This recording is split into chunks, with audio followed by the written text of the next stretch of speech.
Welcome to Gen Z Hoops, the Gen Z basketball, coaching, and sports business show. What's going on, guys? Welcome back to another episode of the Gen Z Hoops podcast. Today I'm joined by player development coach and video coordinator from the Minnesota Lynx, Coach Damon Jones. Coach Jones, thank you so much for coming on the show today. How you doing? I appreciate you for having me, man. How you doing, Ashton? How was practice and everything today? You actually had the day off. That's right. Day off today. Just trying to connect with guys such as yourself and learn a thing or two. You know what I mean? There's always things to learn every day. You learn something new. You know what I mean? For sure. So I'd like to jump into our little conversation here. Can you talk a little bit about your connection to the game of basketball? Oh man, I've been playing basketball probably ever since I can remember. Growing up having older brothers. Our house was the house where everybody on the yard came to and the neighborhood came to play basketball. So there would be a ton of kids in our yard and we would just play basketball all day. And I would just want to get on the court. This is my own backyard and I can't even get onto the court, because my older brothers and his friends are there. And just being around the game from that young, I've always had a passion for it, whether it's been playing, coaching, watching it, just being a huge Kobe Bryant fanatic and then being a huge LeBron fan, coming from Ohio, he's right up the street in Akron. How can you not hear about this kid who's the next Jordan? And you're like, I need to go see him. I remember my first time watching him play at the Akron University Arena. I was just like, wow. And that's when I kind of just fell in love with the game. They closed off. They wouldn't play his games at St. V because there's so many guys trying to come watch him play. So they moved to the university, right? Yep. That's actually my favorite player as well. I see I got him on the wall back there. Okay. That little poster. I ain't mad at that. I'm a Kobe guy, man. Grew up in that era, of basketball, just that mindset, the Mamba mentality. It's contagious. It's iconic. Yeah. It's contagious for people who really have a real sickness for the game in a good way. It's contagious for sure. Did you ever have were you ever inspired or take it to that next level where, I don't know if you recall, he was on a podcast where he's like, boom, you wake up at 3, you work out at 5 to 7. You know what I mean? That famous one. Were you ever inspired by anything like that? I was inspired by it, but I didn't go that serious to it. I still need some rest. It's just that's the reason why there's only one Kobe Bean Bryant. You know what I'm saying? But I definitely was inspired by it for sure. Just having an opportunity to just see how hard it took and, how hard he worked. He was the 13th draft pick. He wasn't a top 5 pick or top 10 pick. He's someone who had to work for it. Back in the day, now, you could be a rookie and because we invested these funds into you, we have to play you. You have to get on the court. You're our project for the long term. But back then, he's coming behind the bench behind James Worthy, Eddie Jones. He had to earn those minutes.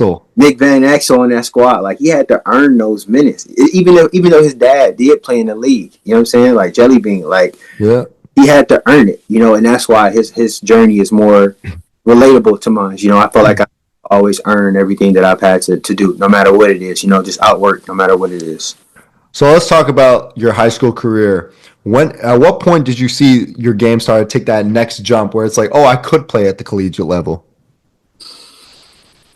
I would say probably my sophomore going into my junior year. And to be honest, it wasn't the high school season. It was AAU. This was my first time going into the EYBL, playing with King James Shooting Stars. And it's a humbling experience. If back in the day, even now, but just if you're not ready to step on that AAU circuit, it can really expose and, and also kind of help and show where your weaknesses are as a player, So now, going on that circuit and, the first couple of tournaments, I'm like, geez, I ain't even scoring. I got 2 points, 4 points. That let me see, okay, I need to get in the gym. I'm not who I say I am. Right now I'm just a big fish in a small pond. There's other sharks out there. Yeah. And for me to take that leap, I really had to be honest with myself and evaluate myself and say, you got to get in the gym. Mm-hmm. So that summer, that sophomore going into my junior year summer, I realized all right, I'm not that guy. There's other guys out there watching YouTube, falling in love with it. I'm I need to get in the gym. So probably my sophomore going into my junior season is when I realized okay, I can do this, but only if I'm going to turn it up a couple of notches. So, but my last year, AAU, my junior year, I definitely saw the strides and the work ethic put in, weightlifting. There's a place called Lifetime Fitness here It was 24 hours at a point in time when I was in high school. So like, we would have guys staying up there till 2 o'clock in the morning, getting runs up and like coming back up there at 6 as soon as it opens up again. Like, so there were times where just being a basketball junkie, I think that's important. Just kind of fall in love with it. So probably my sophomore, junior year when I was like, I can do this. I started getting a little bit of interest from like the smaller schools, a couple of smaller D3s, D2 local schools. They would come to our gyms. They had relationships with our coaches. But that's probably when I knew that I can probably take it to the next level. So you mentioned drawing interest from all these other schools. Can you talk a little bit more about your recruiting process and why did you ultimately decide to attend Mercyhurst University? My recruiting process was a little different. I had 3 different coaches in high school, so I think that played a different, unique aspect around it. Coming in, you're hearing different people at a young age. You're trying to be coachable. You want to do what you can do to go to the next level. You hear everything and say, hey, be coachable, listen to your coach, do what your coach says. So I would take that literal. And, having 3 different voices, I feel like kind of played a toll in my recruiting process. You hearing this coach saying, hey, you should pass more. Hearing this person say you should score more, shoot the 3 at a higher percentage more. Everyone wants different things. But just my recruiting process was pretty cool. It was unique. I had small schools, Cleveland State, a couple of schools in Ohio, Bowling Green, Miami of Ohio, and then I had Air Force Academy, which was really intriguing to me as well. But then Mercyhurst, Gary Manchell, he got me. He sold me on being able to really do what I wanted to do from an educational standpoint because I value education. At the time, I wanted to be a pediatrician, and they were the only program that was going to let me play basketball on full scholarship and also pursue a degree in sports medicine. So it was a unique opportunity. My parents got a chance to travel. Being from Cleveland, Erie's only an hour and 10 minutes away, so they got a chance to come see all the local games as well. And then also having that education at LeCom in Erie, that sports medicine program is one of the best in Pennsylvania, and just kind of just being around that, the Bayhawks were there also at the time in Erie. So just being, having a sports team right there to where I can kind of go watch them practice, go learn, go be a sponge in their practices as well as far as from a player, and then now coaching in the G League and WNBA and stuff like that. So I think it all kind of just was foreshadowing, I guess. So we all know like the transition from the high school to college level is a big jump actually. Can you talk a little bit about your transition to the college level and what was your mindset ultimately going into your freshman year? It's a great question. Just really the biggest thing was, come in and contribute. Like you were saying earlier, when we talked off camera for a while, just you just want to do whatever you can do to get on the floor. My biggest thing was, I want to sharpen my strengths, but then also work on my weaknesses as well. So if my strengths are penetrating, getting to the rim, I want to be the best penetrator. But my coach had a different philosophy from my coach that I had in high school, so once again, that translation, now you're playing against grown men. Now you're playing against 18-year-olds, guys who also don't specialize in one sport. So in high school, you'll maybe have a guy that plays baseball. You maybe have a guy that runs track or play football on your basketball team, and he could be a key person. Except now when you get to college, everybody was the man on their team. Everybody was the guy on their team. So now all these guys are specializing in one sport as well now. So now all their focus is basketball. So now you're going against that, the ego thing, saying, how am I going to get on the court? How am I going to manage the school load? Going into a sports medicine program, that was extremely tough. I'm taking organic chemistry, cellular.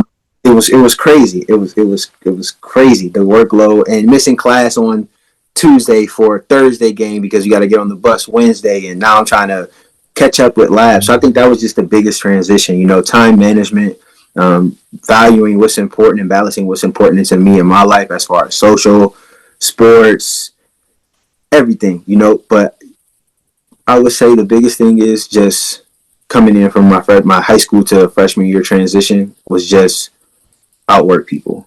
Like no matter what, you're gonna have days to where like shots not falling, your handle's not tight, but you can control your effort. You know what I'm saying? Like control how hard you're going to practice. You can control the attention to detail that lets the coach know like I can trust him for a freshman. Like I can put him out there and he's not gonna turn the ball over. He can be a sub, he can be a key rotation guy. So I just think that's the biggest thing is just having time management, knowing what your coach actually wants. And just trying to just be a sponge, listening to your vets, think that's I could totally agree with you on that point. Like losing, you mentioned having a great work ethic as well. Going into freshman year, I know a lot of people go through that freshman slump a little bit, like kind of it's like, real. yeah, it's real. Like you go through that freshman slump dealing with because you're guarding older guys, you're playing against older guys, like better competition now than you ever had before. And like I don't think I told you this when we were off camera. Redshirt, I was a manager like my first year on the team, so I had to like kind of like tap into that little bit of like untapped like work ethic. You know what I mean? For That sure.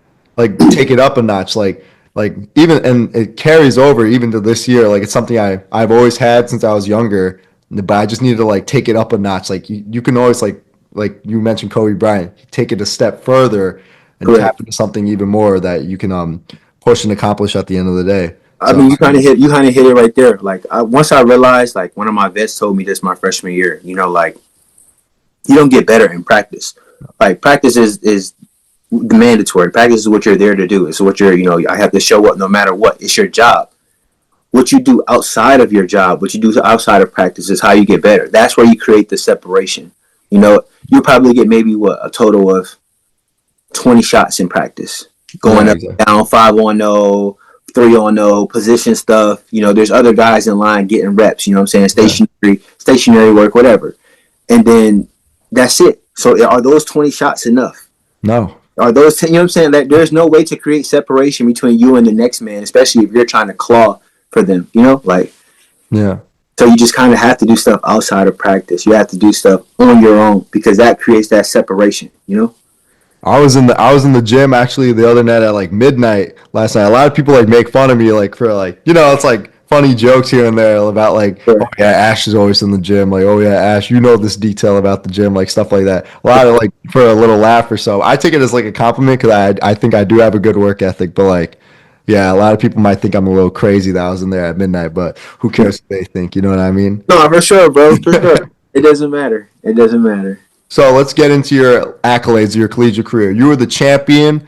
You won champion of the Pennsylvania State Athletic Conference in March of 2016. Pennsylvania State Athletic Conference all conference recipient. March of 2016. You got two National Championship Athletic Association tournament appearances, especially in the Sweet 16 you reached. So when reflecting on all these accolades, what comes to mind? The journey. You know, I think that's what comes in mind to me. You know how hard it is. You know, just going back to it, man. I kind of hang my hat on hard work. You know, like we were talking about. You know, being what my high school career was. It was outwork. You know, I may not have been the guy that was the big star name. You know, we had Terry Rozier who went to the NBA. You know, we had those guys coming out of the area. But like, I felt like I was the guy that those guys didn't want to match up against. You know, like, because I always came with a chip on my shoulder. They had to respect it. You know, I hung my hat on, working hard and competing no matter who was on the court with me for those times that I was out there. But I would just say, that time it was just a journey, balancing school, getting ready to go get my degree, seeing what's next for me, as far as professional. Am I going to get that opportunity? Am I going to go to med school? So just in the entire journey, just the relationships formed, the bus rides, so everything that you thought of, as you just said, I just thought about the journey, the teammates, the relationships, the bonds. You take it for granted as a player, but it just flashes and it's gone. Now I'm coaching. I'm on the other side of the whistle, and I'm talking to a young man who has practice tomorrow.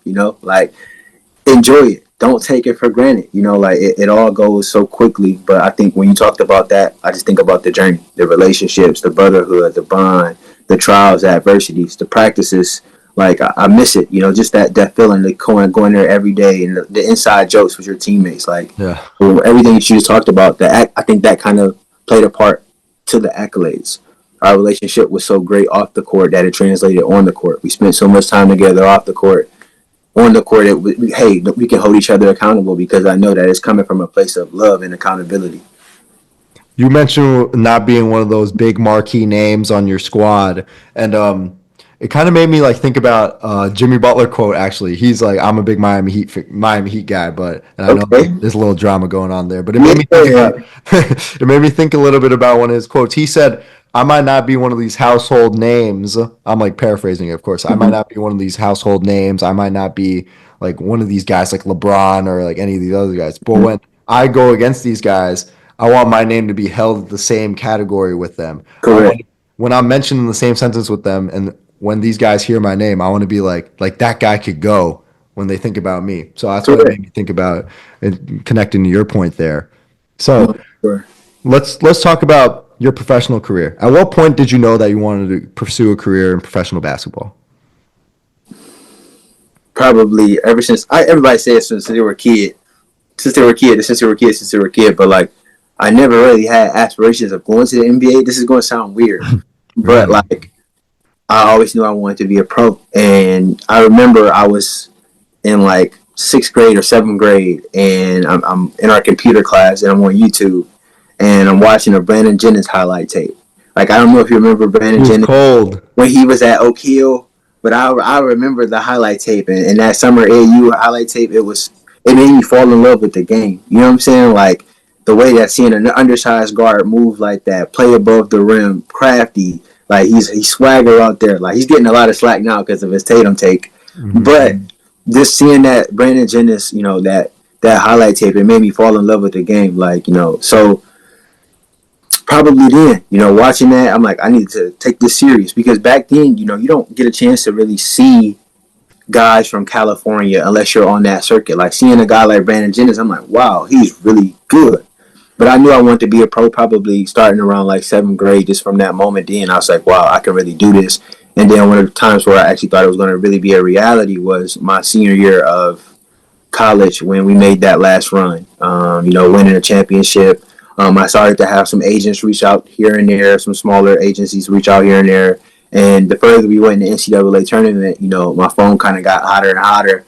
And it was a great experience, like seeing all of your work actually being recognized, and it's not just being recognized in your backyard or not being recognized at your university or peers. Now you have people from other countries calling and saying, hey, we'd like to, sign you to a deal or sign you to a contract. So once I kind of narrowed that down, picking the agent, and that was a process, talking with my coach, seeing what country would work best for me. And that's kind of how we landed on Denmark. So can you talk a little bit about what other countries that you were looking at until you decided to ultimately go play for Team FLG and Nate? That's it. Yeah, I can't yeah. pronounce it. Sorry. In Denmark. Thank you.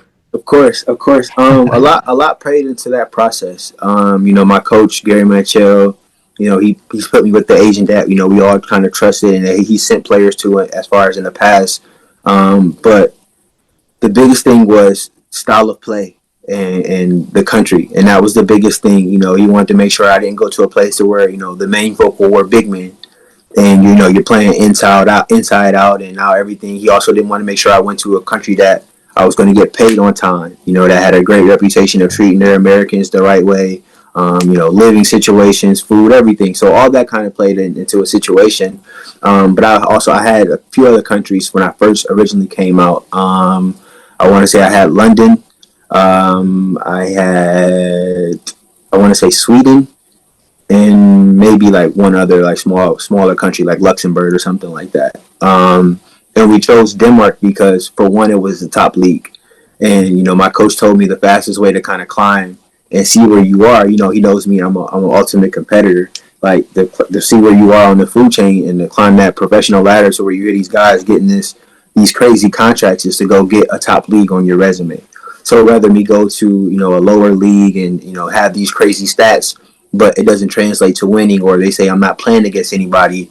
I'd rather go to a top league and kind of compete with some of those top dogs, the guys that you see at Duke or Kentucky, and have that on my resume more so than anything. And the club owner over there at the time, Thomas, he did a great job of putting our team together. We had a great American signings with Phil Nolan that played at UConn.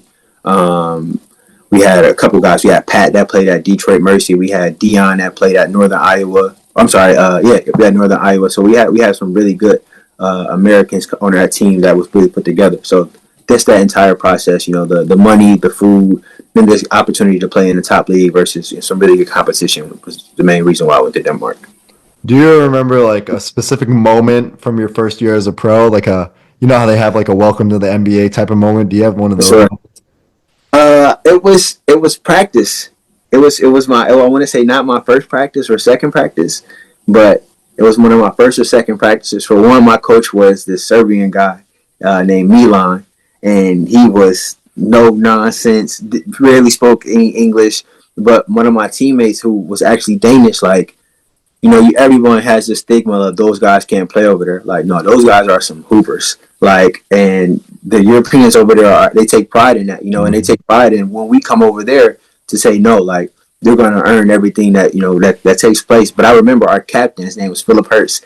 Shout out to Phil, if you ever see this, Phil. But Philip Hurst, we were getting ready, we were getting into it in practice, and he kind of humbled me. Like, there's a role that you kind of have to play. Like, I was getting ready trying to fight through a screen, and he just nailed me, and I'm just like, welcome to Nospit, basically. and that was it, man. You got to kind of just earn your keeps. Respect those guys. I kind of came over there with a cocky mentality, saying like, hey, I'm American, I'm gonna get my numbers, I'm gonna get my stats, when they care more about team ball. And that's why I love the Euro style of play.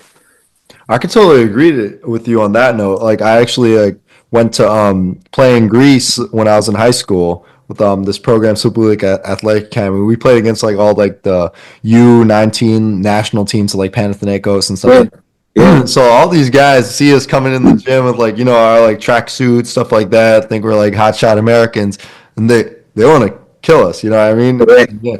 The games would get really competitive, really physical, because refs over there don't call those like tic tac fouls and stuff. Correct.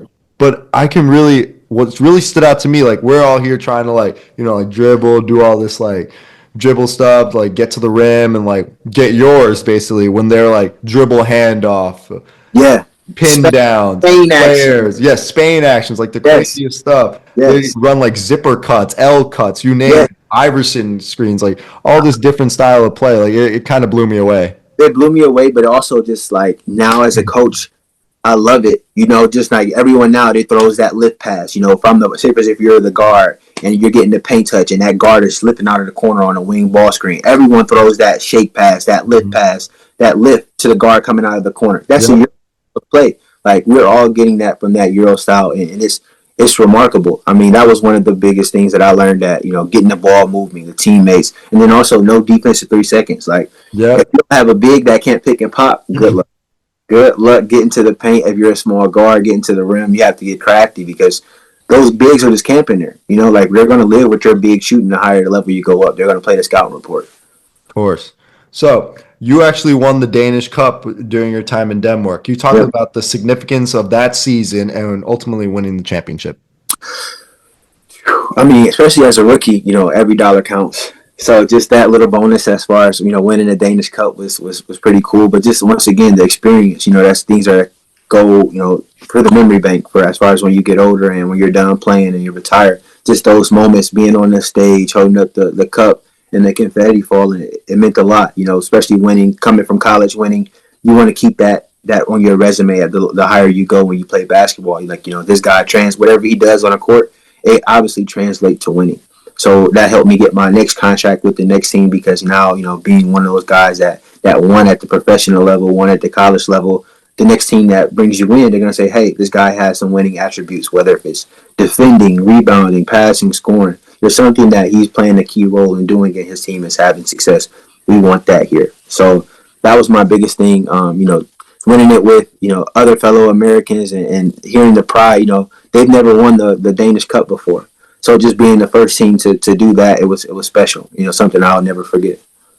Being like a key role player on the team, it really stands out. And no matter what league or what level of basketball you play, like we always, as fans, like look at a team winning an NBA championship, and they always have key role players. Like, let's say, for example, like the Denver Nuggets, right? They won like a few years ago. Now you see guys like Bruce Brown, like Contavious Caldwell-Pope, like all those guys who end up leaving the team for bigger contracts. Yes. Because other teams see them and it's like, hey, like he's playing a big pack, like he impacts winning at a high level. And that's like one of the reasons they won the championship that year. So you see guys getting like, I think Bruce Brown got like $63 million or something like that. He got paid. So like I could testify with you on that note that like role players are really significant and like a team success at the end of the day. For sure. I mean, just everything, and that once playing that role on that team helped me get my next deal in Spain, and going to Spain and then going to Germany and going to Ireland. Like, that having that early success coming in as a rookie, like I think that was my biggest thing,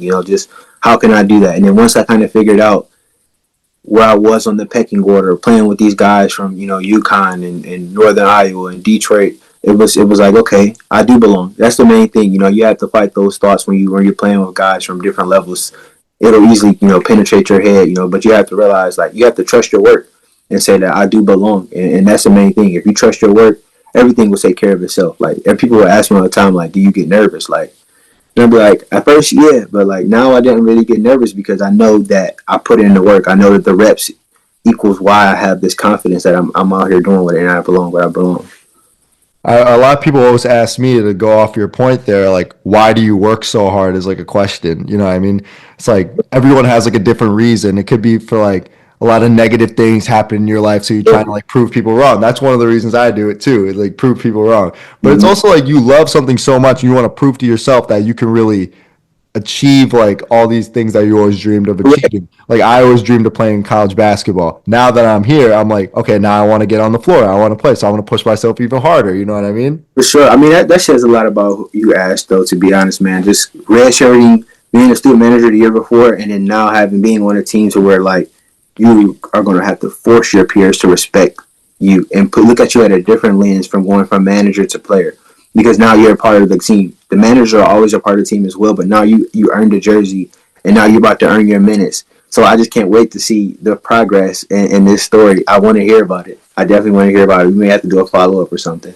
Thank you so much, Coach. I really appreciate it. But let's get back to yours here. This isn't about me. This is about you, man. So let's shift now. Post-playing career. At what point did you know that you wanted to pursue a career in coaching and in sports? Well, I think the biggest thing is that I wanted to always be around the game. It had whatever fashion that I could be around the game, whether if it was coaching, reffing. Like at a point in time, I dealt with real bad, like, what's next? What's next? What's next? What country am I going to? I didn't really want to stop playing, but, being forced into, having to grow up a little bit sooner than I had to as far as, responsibilities off the court, having a family and having a son, and getting married. Like, I grew up kind of fast and responsibilities hit me. So I wanted to do whatever I could do to kind of stay around the game.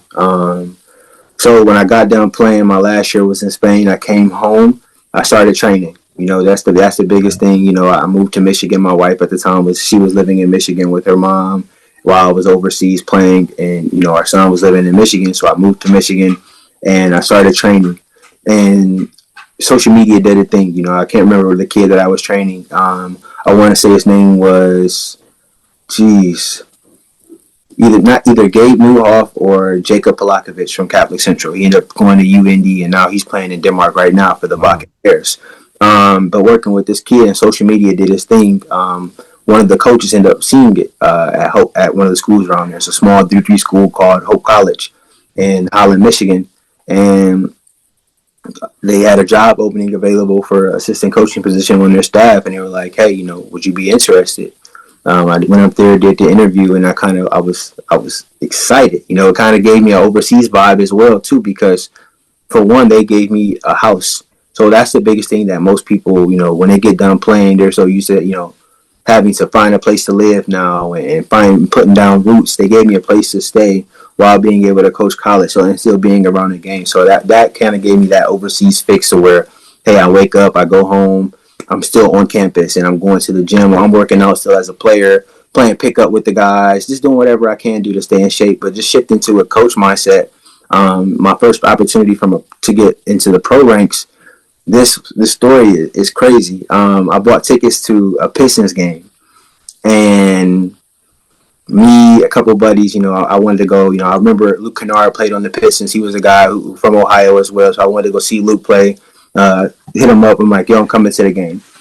I get tickets to the Pistons game. The night before, I'm studying the media guide. I'm looking at their front office. I'm going to print out my resume and shoot my shot. Once again, you miss the shots you don't take. Yep. I'm going for it. I'm chasing my dream. So I study the media guide. I look at the front office. I'm studying the names. I get to the Pistons games. We're getting ready to scan in. I have actual printouts of my resume stapled together, ready to hand them out. And then I had a book bag. They're like, hey, you can't get in with this bag. Whatever. I leave the bag. I go into the game. I said, you guys can have the bag. when I get down there, I don't have, courtside seats, but in order to get to where the front office is, these guys before the game, I'm down there. I'm cold calling. I'm saying, yo, Dwayne Casey, hey, coach, can I talk to you for 2 seconds, whatever? And I called Malik Rose. At the time, he was the assistant GM for the Detroit Pistons. I'm like, yo, Malik, can I just get, please, 5 minutes of your time? He's like, hold on. And I'm like, he's not coming. Like, he's not coming back over here. At the time they were playing the Lakers, he walked over to the court. He's talking to Bron. He's talking to Lonzo Ball at the time when Lonzo was on the Lakers.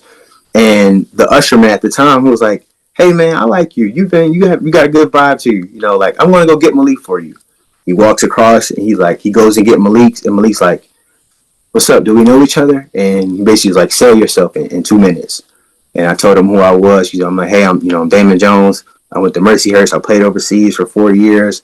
I'm looking for opportunity into the NBA. I'm willing to do whatever it is. I just love the game that much. I want to work with the best people possible. I'm willing to learn. I'm willing to start at the bottom and do whatever it is that I need to do. He's like, if you're serious about this, I'll give you my personal number. He gave me his personal number. We text, and he was like, I'll be in touch. And usually when you hear that phrase, like, I'll be in touch, they're never really in touch. Like they kind of just shun you off. Like, yeah, I'll be in touch.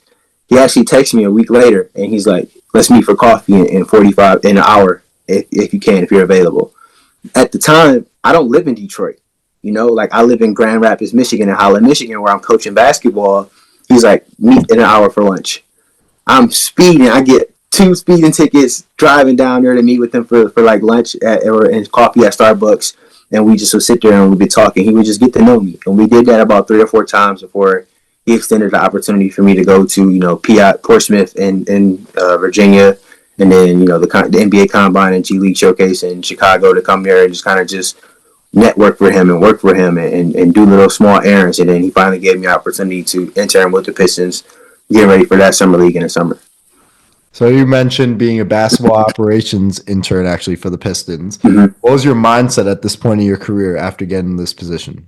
Honestly, I had no idea what to do. Like, it was like when you hear basketball ops, it's so much that goes into it. It's not just getting game set up or things like that. Like, now you're driving vans daily. You're taking guys to get haircuts. You're doing grocery runs. You're doing office work. You're doing behind the scenes work. You're doing setup for practice, taping the floor, being a dummy guy in practice, rebounding. Like, all those things are entitled into the basketball operations role.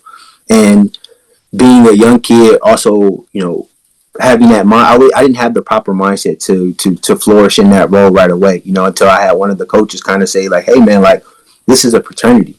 You need to, take advantage of the opportunity that you're in. I know you're still in the mindset that you were a player and you're used to being the one getting driven to the airport or getting driven to go get a haircut. But now you're on the opposite side of that. And, he told me the proof of your pursuit is in your passion and how hard you show up to work. And that's something that kind of stuck with me. So it kind of gave me a different shift in mindset to just be more thankful. Instead of looking at it like, I have to do this. No, you get to do this. Having that servant mindset. And I've been carrying it with me ever since this day. And I feel like, it helped me thrive in the roles that I've been in so far. So let's look a little more into other roles that you had, more on the coaching side of things. So post Detroit Pistons internship, you also became an assistant coach at Missouri Western State University and Notre Dame College. Can you talk about your experiences as an assistant coach at the collegiate level? Oh, for sure, man. It's amazing. It's different than the pro opportunity. So after my opportunity with the Pistons, they brought me on to their G League team, the Grand Rapids Drive, and then I did basketball operations and player development down there as well. And then once COVID happened, I didn't really want to leave, but COVID kind of forced people to, go their separate ways. No one knew what the world would intake. Basketball was shut down in different states, and they were playing in Missouri. So I need to get my basketball fixed, no matter pandemic or not. But it was a great opportunity. It was a blessing in disguise getting there to go out there to Missouri Western with Will Martin and John Hood and Perry Stevenson. Those are all guys that played at Kentucky. Like, when you hear John Hood, you hear John Wall, that number 1 recruiting class, Boogie Cousins. Like, when you hear Perry Stevenson, like, those guys Bledsoe, like, those are some dudes. So getting the opportunity to learn from Will, who, to work with Anthony Davis on a day-to-day basis, who's now the head coach at Missouri Western, and those guys are rolling. It was a blessing in disguise going from, behind the scenes, just someone who say, they pigeonhole you in this player development role to say, hey, you can only do this. So now when I went to the collegiate level and I'm doing, full on scouts and I'm actually doing the stuff day-to-day practices, it was a huge jump for me. And I truly, truly grateful to Will for giving me the opportunity, because the MIAA, that's real basketball out there. Like, that is high level D2 basketball to where those guys can really beat some Division I institutions. Northwest Missouri Western. Northwest Missouri. I'm not sure if you're familiar with them or not, but like, they won the last 4 out of 5 or 5 out of 6 D2 national championships. Wow. Trevor Hudgens, a guy who actually had a two-way with the Houston Rockets coming from a D2, played in that conference. So like, and he was only 6 foot, if that. Extremely talented, high-level basketball, high-level IQ. So just being in that conference, I definitely grew as a coach. And then coming to, Ohio, working at John Carroll, working at Notre Dame, I had the opportunity. So you did one with Scott McLeod. We crossed paths the recruiting trail in Ohio when we both were out. It was inspiring. So being in Missouri, being able to come home and coach collegiate basketball in Ohio. My wife was pregnant again, so we relocated to Ohio, plant roots here. So I could still kind of train and do stuff like that. But just coaching here in college in Ohio, it was a pride thing. It made me feel good to be able to help some of these kids that are local and from my community, to go out there and give them an opportunity to use this game to get a college education. Use this game to, possibly network with someone who they're going to eventually be their boss later on down the line, or be business buddies later on down the line. So that's my biggest thing. I want to just come home and just kind of just have an impact with those guys at the college level, and I was just grateful to have that opportunity. Notre Dame eventually ended up shutting down. John Carroll, we won an OAC championship during my first year, so it was pretty good. We had a great run. We brought in 6 Division I guys, which was kind of unheard of at the D3 level. So it was all a good experience. Nothing bad about anything, for sure. So aside from being an assistant coach, can you tell me when your first experience was, when you first stepped foot in the video room to be a video coordinator? It was back with the Pistons, and doing the intern stuff, basketball ops intern as well. Just they want you to be, well-rounded. You have to wear multiple hats when you're in that operation role, so they want to be able to throw you in the fire and anything. And the first time that I was introduced to, not synergy, but there's this thing called sports code. Sports code, okay. It was mind-blowing. They said, hey, we want you to code this game. Hey, we want you to code practice. And I'm like, what do you mean code? Like, what's coding? Like, you hear of computer coding, you hear of game coding, but like, it's totally different thing. It's basically like tagging and labeling the possessions in practice. If there was a touch, what was the shot clock? Was there a turnover, offensive rebound, foul? So all these things, it depends on the program that you're with, how they want it labeled. Some people may only want shot selection. Some people may want play calls, horn, or just actions. They ran horns. They ran ball screen. They ran an Iverson. They ran a pin down. Those are all things that I can have like hotkeys for, and I can kind of tag and label as far as from the video role goes. But just going back, that was my first time. You actually took those skills of being a video coordinator all the way to USA Basketball. I see the hoodie there. I love it. I love it, man. I love it. What was that experience like?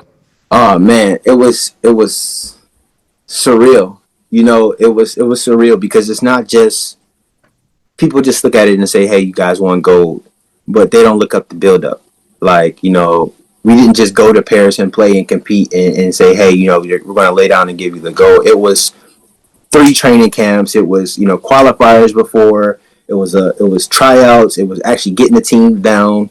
So there's just that entire journey. I'll start going to, we had tryouts in New York, working with some of the best athletes in the world, some of the best women in the world, being around Asia Wilson, Stewie, Nafisa Collier, just everybody, Chelsea Gray, BG, like, and just the staff. Like, so I'm still kind of like, wow, I'm learning as a coach, but I'm actually involved in it. So I actually have to, once again, act like I belong while I'm here. I can't just be like, wow, this is Asia Wilson. She's a beast. Like, I want to play her one-on-one right now. But, like, she's so good. But just the opportunity, So going to Belgium, we went to Belgium. We qualified. We won 3 out of 3 games there. Our first opponent was Belgium, which was, the world is coming. They're a great basketball team. We talk about team ball. They're excellent. They're very well coached. They compete at the high level, and they have some players that play in the WNBA as well. Julie Van Loo, Solomon, and everyone is after Emma Mieseman. She's the female Joker. If you don't know who that is, please go look her up. She's a baller, bro, a bucket. But played 3 games there in Belgium. We came back home, so now it was weird because in the WNBA, they're in the middle of their season. Their season starts in May. Yep. The Olympics was in July and August. This is in the middle of their season right after the All-Star break. So, just going from, training camp from Belgium to Cleveland for training camp in the Final Four. And then now you're actually in the WNBA season. So everyone goes back to their own respective teams to coming back together again after the All-Star break to have maybe 1 or 2 weeks in training camp in Phoenix to go do something special. That was a blessing. So just to be around that opportunity. I learned so much. We went to London. We played, Germany in an exhibition game in London. And then staying in the same hotel as Bron, Curry, you see everyone walking past each other and just being in that environment, you really have to it's motivating. Like, it's eye-opening. It's really like, wow. If you really chase your dreams, you really can do this. Like, I had emails to where, years prior to I would reach out and people on the USA staff and say, I'll come sweep the floor, mop the floor, whatever you guys want to do just to be a part of that, whatever it is. I don't care if it's U15, U14, and then full circle having that moment to where now I'm actually a part of that team that won 8 straight gold medals. Like, it's surreal. So I'm a big fan of Kelsey Plum. Actually, I love how she's able to dominate the game at like such a short height. It's like I find it amazing how she's able to shoot the ball, like break it down her defender, everything about it. What was it like to be around her on the USA stage? Oh man, Plum is an amazing hooper for one, but she's an amazing person. Like she's you get around those people that have those type of names, those big names. She just got her jersey retired the other day, so congrats to that. But just being around someone who has that contagious personality, that infectious smile, it's really pretty cool. Like having her status, she made me feel like she put her arm around me first. One of my first day there, and would just crack the joke and made me relax and say, hey, it's cool. You're uptight. Just made me feel like I belonged as far as the entire journey. So Plum is an amazing person, amazing hooper, and crazy work ethic. She was one of the people where every day after practice she's getting shots up. And she's working out, and she's grabbing the ball, and she's doing her ball handling routine. No matter what gym she goes into, she's going to do her form shooting, and she's going to do her ball handling routine. So just kind of seeing someone dedicated to the craft, you have no choice but to respect that as a hooper, but then also respect her as a person. She's phenomenal. Currently, you are a player development coach and video coordinator for the Minnesota Lynx. Can you talk a little bit about managing both positions at the same time?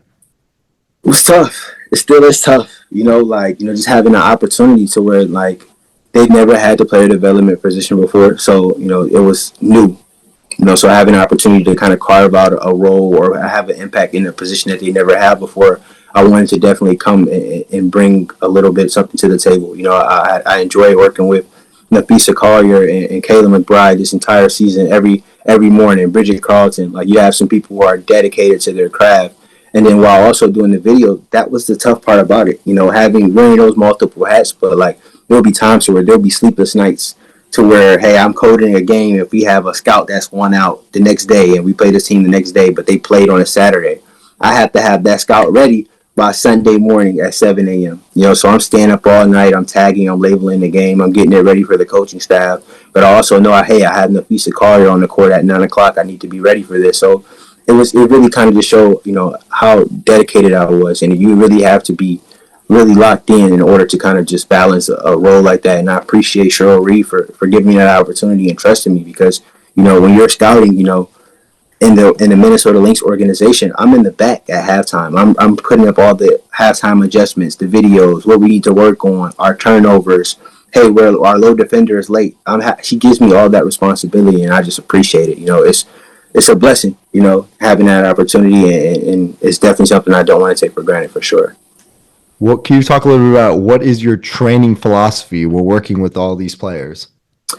It's a great question. I think, what separates me from, other player development guys or other trainers is my experience as a player, and then also my training style as far as, like, I more so train for, where they're going to get their shots at in their actions, more so than one-on-one enhancement or one-on-one breakdowns. I can do that, yes, but at the next level, hey, I'm breaking down film with this player and showing them, hey, this is how this team is going to guard this ball screen. Here's where your shot is going to be.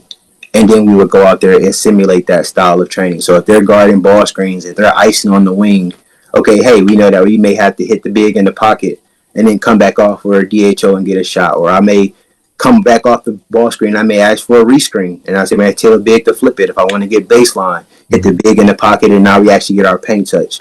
So I train more so based off of, actions and game reads more so than one-on-one enhancement. And I can do that as well. That kind of more so goes into the summertime or the off-season work where people want to add to their bag. Working on that Ricky action, every guard needs that.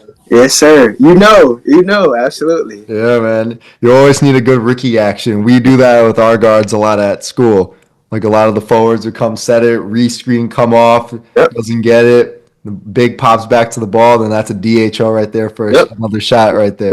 Yep. And it's also a great way, say, if you do have a big that's icing that ball screen, I can hit that big in the pocket. That's another way to get the ball reversed or get into the pocket. Or if you have a big who's kind of like a joker or skilled big, if he gets in that pocket, now I can make a read. I can spray corner. I can hit my other big in the dunker, or I can go one-on-one and go score in that pocket area. Like there's a lot that goes on with that for sure. Can't forget about those split cuts on the post entries as 100%. 100%. We call that warrior action. Really? I go post speed, the guard goes sets the screen for the other guard at the top of the key. Yeah. You might can go uphill DHO.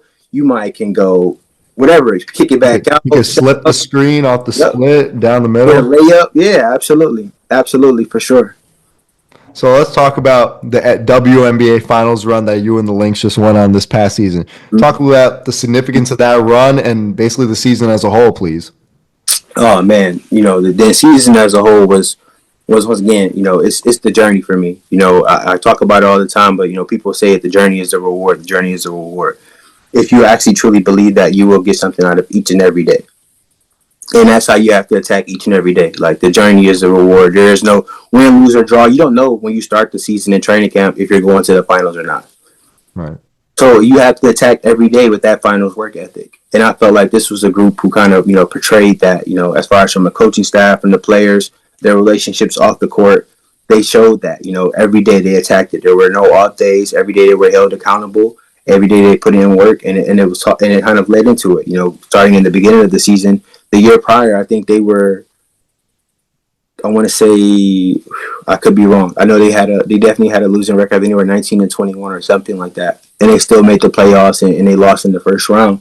And having the opportunity to come back next year, bringing in some key free agents and bringing in new staff members with myself and Andrea and just another year of experience for our coaching staff being together with Katie Smith, who's an Ohio State legend, and EP and Rebecca Brunson and Cheryl Reeve. It was a great opportunity and a great recipe. We hang our hats on working hard. So just in the beginning of the season, you never know if you're going to make a finals run. So you have to attack each and every day with a finals run mentality, with a finals run work ethic. And that's what I feel like we did, going into the Commissioner Cup, having that opportunity, in the WNBA, the two teams who are usually in the Commissioner Cup's finals are usually the two teams that are in the WNBA finals. So it was, meeting in June was just a preview of what we're going to happen later on in, October. So it was a great test for us, having an opportunity to win that in New York in season tournament, basically for the WNBA was amazing. And then going into the WNBA, as far as the, All-Star weekend, going down there, USA versus our All-Stars, and then getting back into season, that was the toughest thing, I feel like. Everyone goes their separate ways for, 2 weeks when they have the All-Star break and the Olympic break. Getting back together, you can lose that chemistry that you had before break. And that's why I was glad that, we had a coach that we had the staff that we had, where she kind of hangs her hat on, where I don't care if other teams are doing this is what we're doing. She's stuck in her ways, and I love it, like that she's like the Greg Popovich of the WNBA, and just being around someone who has that wealth of knowledge. She knows what it takes. She had a dynasty. She won 4 championships. Yep. And, having an opportunity to compete for the 5th this year with this group was special. It was special. That dynasty was something special. I remember seeing that like every summer when you're getting ready for the NBA to come back. Yeah. Maya Moore, Sylvia Fowles, Simone Augustus, Lindsay Wayne. They had a squad, bro. They had a squad. No, I actually was I was trying to go to the Commissioner Cup because you guys played not too far from my house, UBS Arena. Yes. Yeah, I'm from Queens, so it wasn't Arena, right? too far away. Is it Aki Arena? Yes, the Islanders actually play there. And they would, like sometimes WWE would come there and do like a Monday Night Raw or something like that. You should have came, bro. I wish I could have. I had at the time I had a hamstring injury, so I couldn't really like walk or drive for like a couple weeks like that. But next time I'll definitely be there though. For sure. Hopefully we'll be there again this year. But you know what's crazy, man? We should have hosted. We dropped a game. So in the WNBA, how they do it as far as for like, Commissioner Cup. Right. And you play your pool play. You play 5 games in pool play and they take the best teams and then they play against each other. We dropped overtime or a game that didn't go into overtime, a buzzer beater, Copper, she had a tough buzzer beater in the corner and a 3 down in Phoenix at home. And instead of us hosting it in Minnesota, we had to go to New York for that game. So it was definitely, but it was fun to win it on their court and then we have to get on a flight the same night to go to Dallas to play the next day. It was crazy. Did you ever have like that sort of realization when like you're like, this is a job, this isn't like what I intended to be? I remember Malik Monk, he was talking about it. He was like, the NBA might seem like it's glitz and glamour, but it's a job. Like I can't even remember what floor of a hotel I'm on sometimes. For sure. No, bro, it's definitely a job. It's a grind, and the biggest thing, maybe if you would have asked me that earlier in my career, maybe my first year with the Pistons, if you would have said there has been a moment where it's like, whoa, like, but I feel like the more you go through it, the professionalism that you want to show and that they as athletes demand and respect. I think the WNBA season was harder than the NBA season for me. Like you think about it, the rookies get drafted in April. They have training camp in May. There's no NBA, there's no WNBA Summer League, there's no 2-ways, there's no G League team for WNBA teams. There's 12 players, there's 12 teams. Either you're going to make a roster or you're not. You don't make it, then you're going overseas where you're not in the season in the league for this year. So that grind in the dub, those women have my respect for sure. So before I wrap this up, I always ask my guest this final question. Can you talk a little bit about what your future aspirations for your career are? Oh, for sure, man.